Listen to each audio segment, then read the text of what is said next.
Antonija, gara sezona jau šobrīd ir bijusi aiz muguras, un, lai to ilgi gaidīto čempionu titulu atlikusi viena spēle, pēc tam skaidrs, ka vēl ir kauss un vēl pāris mači, bet kopumā, kas ir tās sajūtas tādā nedēļā, kad it kā viņu varētu noslēgt ar pacelt kausu? Ar nepacietību gaidām piekdienu. Tas priekš mums ir sezonas fināls, var tā pateikt, pirms kausa fināla, tas čempionāta fināls, kur mēs gribam pabeigt un pēc spēles, lai mēs vinnētu čempionu titulu. No spēlētājiem tu esi vienīgais, kurš piedalījās un bija komandā arī pirmajos 3 čempionu titulos.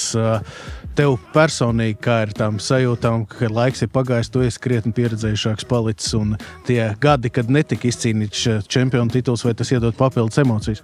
Protams, tad ir papildus emocijas. Mēs katru gadu cīnāmies par čempionu titulu. Jā, mums bija periods, kad mēs nevarējām sasniegt to mūsu mērķi. Šogad mēs esam ļoti, ļoti tuvu. Mums palika tas pēdējais, tas visgrūtākais solis. Jā, mēs ļoti gribam, un visa komanda arī dažiem tas būs pirmais tituls kā čempions. Tāpēc arī visi nepacietību gaidām un atdosim visu spēkus, lai piekdiena pacelt kausu. Kādu spēli tu iztēlojies piekdien?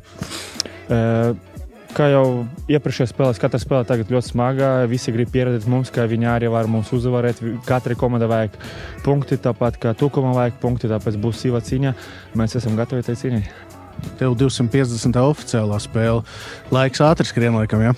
Laiks ļoti ātri skrien, bet jā, pagājušajā gadā mēs nosvinējām 200 spēles, šogad jau 250, tāpēc jā, es neapstešos, iešu tālāk līdz 300. Ok, paldies tev. Paldies jums.